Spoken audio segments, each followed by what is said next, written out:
Vamos falar de um assunto que tem mexido muito com a população, principalmente com os pais de pessoas autistas. E nós sabemos que os direitos estão aí e que nós devemos buscá-los, principalmente quando sabemos que eles podem chegar até nós. E muitas vezes, você que está em casa assistindo o nosso programa não tem noção dos seus direitos. E às vezes deixa para lá. Não vou porque não adianta buscar esse direito porque não vai chegar até mim. Quando a gente traz um profissional, muito bom dia. Bom dia. Seja bem-vindo ao nosso programa, como Vinícius Leal, que é da PAC e que vem aqui nos ajudar com esse entendimento, a gente percebe que muitas vezes você deixa passar o que não é para você deixar passar. Não precisa de uma discussão, se necessário for, até precisa, mas evitar determinadas discussões e buscar um profissional que esteja à altura de poder lhe ajudar, antes que o problema esteja na tua mão, te deixando chateado, chateada e principalmente, muitas vezes, deixando para lá o que é um direito seu. E isso a gente tem que alertar a população, não é verdade, doutor? Verdade. Bom dia, Vanusa, bom dia, telespectador. Quero agradecer o convite do programa Bom Dia News, num tema bastante pertinente e numa data tão especial, que é o dia 2 de abril, que é a data, o Dia Mundial da Conscientização do Autismo. Então, assim, você falou sobre um tema bastante importante, que é essa questão da limitação do acesso aos direitos de pessoas com autismo pelos planos de saúde. Isso acontece com bastante frequência, então nós trabalhamos com essa demanda diariamente, então é algo bem corriqueiro. A gente sabe que pessoas com autismo necessitam de atendimentos frequentes para a realização de terapias. Muitas vezes essas terapias acabam sendo negligenciadas por conta de um lapso que eles colocam de dias para poder conceder o início desses atendimentos. Isso acaba dificultando e prolongando aquele tratamento que devia ser mais rápido e mais eficaz. A mesma coisa a gente tem no sentido de consultas. Toda pessoa com autismo, antes ela precisa ter um diagnóstico, ou seja, uma consulta com um médico. A gente fala de crianças que precisam passar por consultas com neuropediatras e nós sabemos que esses neuropediatras são poucos profissionais que atendem pelo plano e os pais e mães acabam esperando ali por longos meses, 6 meses, 1 ano, chega caso de pais e mães com 1 ano e meio, como eu já vi. Então isso tudo dificulta e impede, né, o acesso àquelas terapias que a criança precisa. Pronto, doutor, o senhor tocou num assunto tão importante que a gente estava justamente falando ontem durante a vida toda aqui, a gente sempre toca nesse assunto.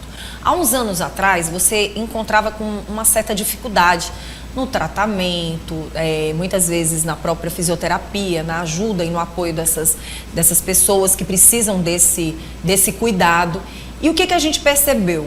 Que de uns anos para cá, se conseguiu, de uma certa forma, um pouco desse atendimento. Mas o que a gente precisa entender é que isso é o que a gente imagina, é o que a gente pensa, mas muitas vezes não é o que está acontecendo. E a gente precisa chamar a atenção. As pessoas com autismo têm direito ao tratamento realmente custeado pelo plano?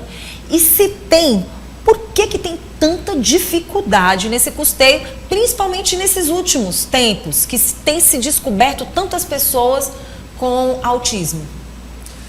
Então, temos essa dificuldade sim. Nós sabemos que já evoluímos e estamos buscando melhorar cada vez mais. O entendimento do judiciário já melhorou. Hoje nós temos o entendimento de que essas terapias devem ser ilimitadas, ou seja, a carga horária que a criança, que o adolescente ou que o adulto, como você bem falou, existe também a questão do diagnóstico tardio.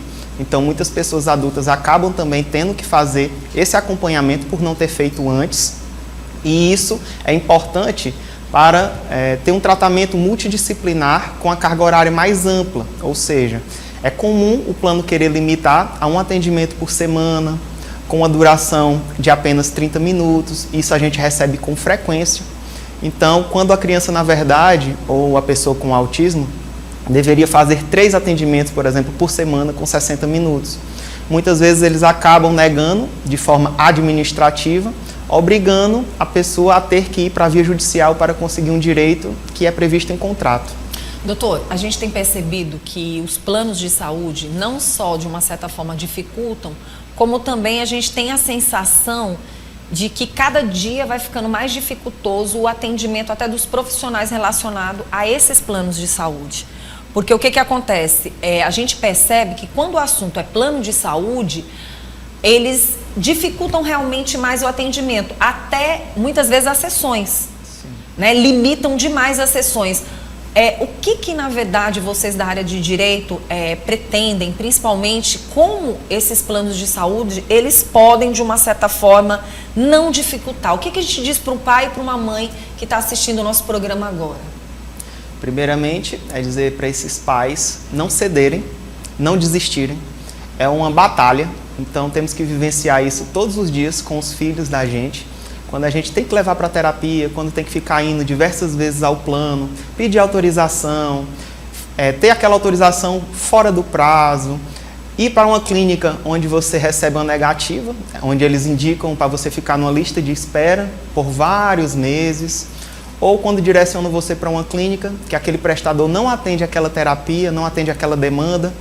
Enfim, isso tudo vai atrasando e obriga você a, infelizmente, ter que judicializar. Por isso que a gente tem essa grande quantidade de processos hoje contra os planos de saúde e só cada vez piora. Assim, a gente tem essa situação, os prestadores, infelizmente, recebem um valor bastante reduzido e isso acaba limitando, tendo que fazer 2 atendimentos ao invés de 1, priorizando a questão da quantidade ao invés da qualidade. Pois é, sabe o que eu tenho observado? Recentemente eu observei algo que eu gosto de observar e a gente que trabalha como comunicador, a gente tem que estar realmente observando até para tratar dos assuntos e tentar de uma certa forma ajudar. Quando você vai pedir autorização, muitas vezes de um plano, você pede aquela autorização, só tem uma sessão por semana. E muitas vezes o próprio plano às vezes diz, não, mas lá poderia ter pedido mais sessões. E quando tipo um jogando para a clínica e a clínica jogando para o plano de saúde. Nesse momento, ambos podem se responsabilizar por essa situação?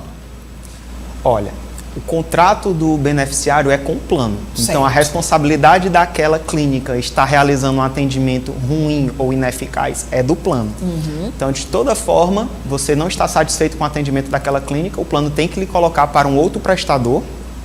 Se, porventura, não tiver esse prestador na rede credenciada do plano, o plano vai ter que arcar com o custeio de um prestador particular. Então, isso é o que a gente vem conseguindo, de certa forma, e conscientizar também muitas famílias a buscarem esse direito, a não deixar que o plano tenha esse controle. É uma corrida contra o tempo. A gente sabe que um tratamento ele tem que ser iniciado logo, que ele não pode ser pausado.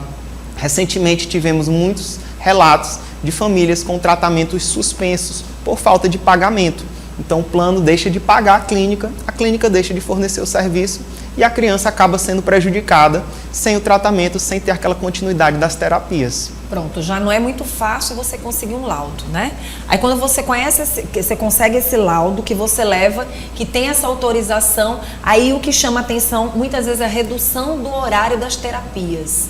Se esse laudo ou até mesmo foi permitido esses horários e você começa a perceber que existe de uma certa forma essa diminuição das terapias, é algo também que pode ser cobrado, exigido, e se demora muito depois que você busca esse direito, porque às vezes a gente ouve alguns pais dizerem o seguinte: a luta é grande, eu até desisto porque demora muito tempo, eu não vou conseguir, meu filho precisa do tratamento. Como é que a gente entende melhor essa situação? Porque é tanta gente cobrando e é tanta gente exigindo esses cuidados. E outra, gente, plano de saúde não é barato, não.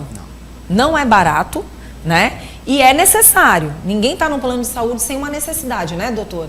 E aí essa questão da diminuição dos horários também. Se existe horário X e aí você começa a perceber essa diminuição, né, de distribuição dentro dos horários, vale também cobrar, exigir? Sim. Primeiro que existe a questão da soberania do laudo médico. Sim. O que o médico colocar ali no laudo como tratamento, o plano não pode questionar, ele tem que arcar com aquele tratamento completo. A carga horária, a gente sabe que ela tem que ser ali estabelecida pelos terapeutas que acompanham a pessoa. Então, se porventura existe uma necessidade de 3 atendimentos ali por semana, o plano tem que dar um jeito de aquela pessoa ter aqueles 3 atendimentos por semana. Paralelo a isso, a gente tem clínicas com indisponibilidade de vaga e inexistência de prestadores na rede, o que leva as pessoas a terem que iniciar esse caminho pela via judicial para buscar ali. A gente sabe que o autismo tem a urgência do tratamento, então por ter essa urgência, a gente tem a possibilidade de conseguir ali uma decisão liminar, né, que é uma decisão ali mais rápida, para poder garantir o acesso a essas terapias. Olha só o que o plano faz com que os pais tenham um gasto e um período que ele deixa da criança ali ter aquelas terapias, fica parado, fica suspenso, até ter uma decisão, sabe? Doutor, existem níveis, né? A gente sabe que tem criança que tem um nível de autismo mais baixo, outras que encontram uma certa dificuldade, uma boa parte até com problemas da própria socialização, de estar em ambientes, tumultos, quantidade de pessoas, e o que a gente mais encontra muitas vezes dentro de um plano de saúde é a lotação. A dificuldade muitas vezes que você tem até de marcar ou até de liberar autorização, muitas vezes não consegue se fazer através dos aplicativos, muitas vezes você é obrigado a ir realmente lá no local onde se permite, muitas vezes. Como é que fica? Como é que está a fiscalização em cima desse assunto? Porque às vezes a gente vê ambientes lotados e pessoas com várias crianças, às vezes com autismo, que elas não suportam nem até estar naquele ambiente.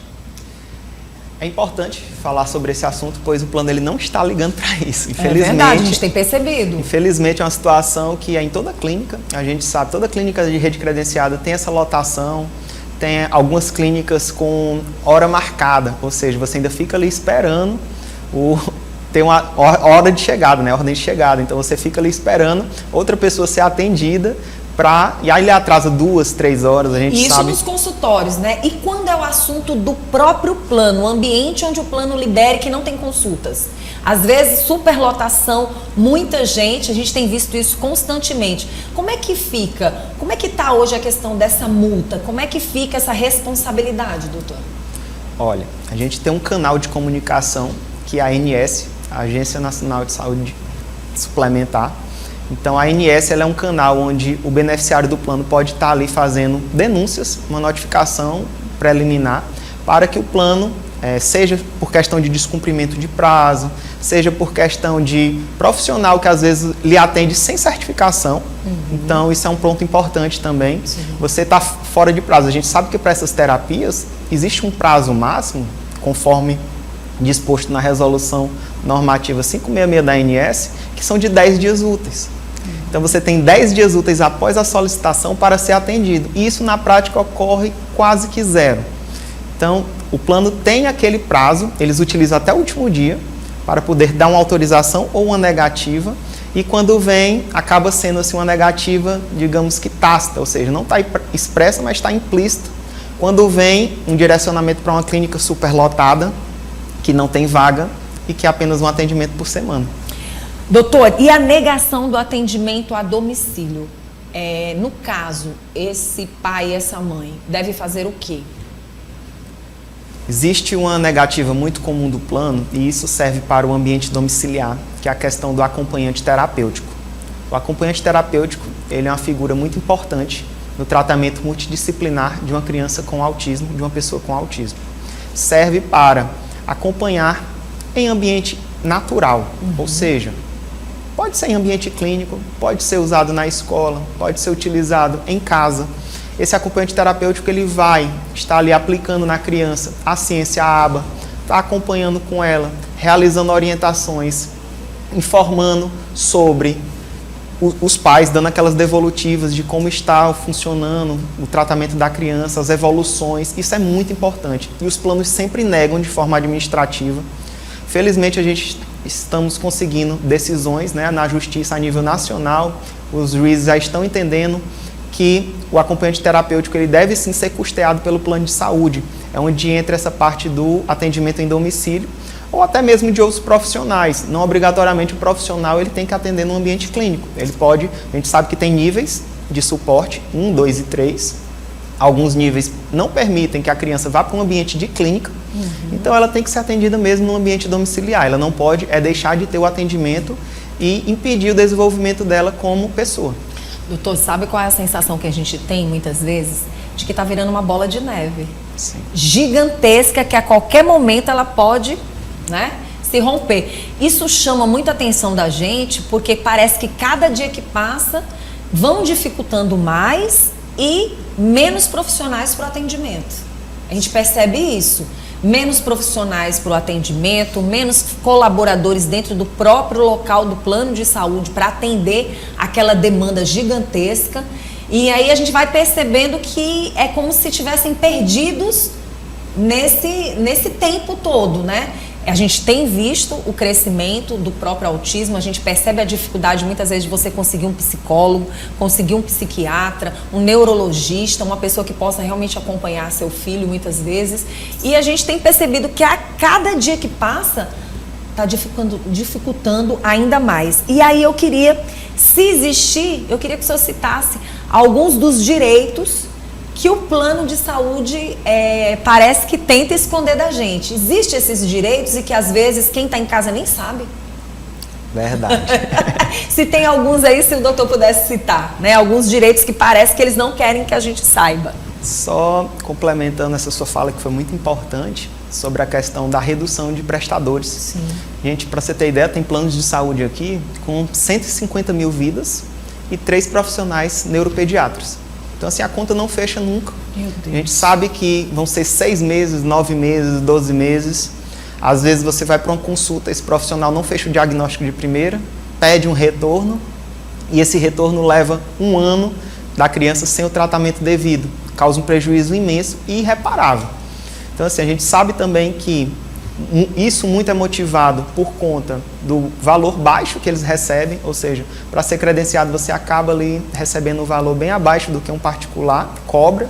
Então isso também dificulta para continuar um profissional no plano. Você vê muita rotatividade de profissionais, profissional que entra na clínica hoje, daqui a 2 meses já sai, entra um novo profissional, e isso atrapalha o vínculo terapêutico que aquela criança tem que estabelecer para dar continuidade ao tratamento dela.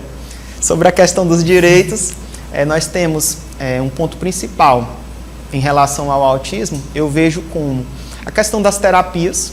Esse prazo, gente, das terapias são de 10 dias úteis. Passou desse prazo, você tem direito ao reembolso, caso você opte por uma consulta particular, atendimentos particulares. Isso para neuropediatra seria de 14 dias úteis. É muito comum esse prazo não ser cumprido de 14 dias úteis para a consulta da data da sua solicitação. Então você tem direito a, não sendo cumprido dentro desse prazo, a ir para um profissional particular e depois ser reembolsado de forma integral o valor daquela consulta e das terapias da mesma forma. Claro que a gente sabe que precisa realizar antes essa busca de rede com o plano para poder ter esse controle do prazo, tá? Outro ponto importante para o autismo, Vanusa, é a questão do medicamento. A gente sabe que muitas crianças autistas precisam de utilizar medicamento. E esses medicamentos também, que são considerados de alto custo, acabam sendo negados pelo plano de forma administrativa e conseguindo apenas pela via judicial. Então é mais uma outra batalha, onde o medicamento é algo que você tem que tomar diariamente. Então você não tem como ficar sem tomar aquele medicamento. E o plano negando, você acaba ou deixando de tomar, ou tendo gastos excessivos para ter que comprar. E poucas pessoas sabem que esse medicamento também deve ser custeado pelo plano, assim como a figura do acompanhante terapêutico. Você pode também estar solicitando para o plano, e o plano tem um dever de custear esse acompanhante terapêutico para a pessoa com autismo. Pois é, doutor, eu sei que cada dia que passa está mais dificultoso, está mais complicado, não só os medicamentos, como também a questão do atendimento, das terapias, que são todas necessárias, e cada dia que a gente percebe, a cada dia as pessoas vão saindo mais e mais também dessa especialidade dentro dos planos de saúde, né? Então, isso chama bastante a atenção da população. É interessante que a gente fique de olhos abertos e a gente pede, né, a vocês da área de direito que possam estar mais profundamente nesse quesito, porque se tem aumentado e tem aumentado a quantidade de pessoas que precisam principalmente de um atendimento psicológico, de um atendimento neurológico, precisa desse apoio, precisa dos medicamentos. Tem pessoas que não tem só uma pessoa em casa. Tem mais de uma pessoa com autismo em casa. Então, assim, até para essa pessoa não é fácil Na hora de encontrar um apoio, quer dizer, é muito difícil para quem está vivenciando a situação. Às vezes a gente encontra um apoio quando a gente percebe que dentro de uma casa existe alguém que passa pela situação e tem essa sensibilidade, mas está na hora das pessoas olharem realmente com essa inclusão. Né? Não é porque não tem uma pessoa na tua casa passando por essa situação que você não tem que ter essa sensibilidade. E os planos de saúde, de verdade, precisam ter um olhar diferenciado, porque precisa de apoio. O autismo precisa de apoio, não é brincadeira, são vários os níveis e cada dia que passa a gente vem descobrindo mais e mais pessoas. Tudo isso acontece porque a gente sabe que quando existe um apoio, existe um tratamento eficaz, existe aquelas pessoas que vão se dedicar, obviamente você vai ver as pessoas melhores no dia a dia, né? Se tem tanta busca, é porque está faltando algo, né? Que precisava de apoio. Então, eu quero agradecer sua presença. Se faltou alguma informação para a gente levar para o telespectador, fique à vontade. É dizer que estaremos vigilantes a essas práticas abusivas conduzidas pelos planos de saúde e dizer que vai além, Vanusa. Não é, até no ingresso do beneficiário no plano, existe essa discriminação de negar com que aquela criança com autismo, aquela pessoa ali com autismo, entre para o plano de saúde, ou seja, antes mesmo dela ingressar no plano, já existe uma certa discriminação, onde a gente tem muitos relatos de querendo enquadrar o autismo como uma doença pré-existente, colocando carência para o atendimento das terapias, quando a gente sabe que o autismo ele não é uma doença, é um transtorno do espectro, enfim.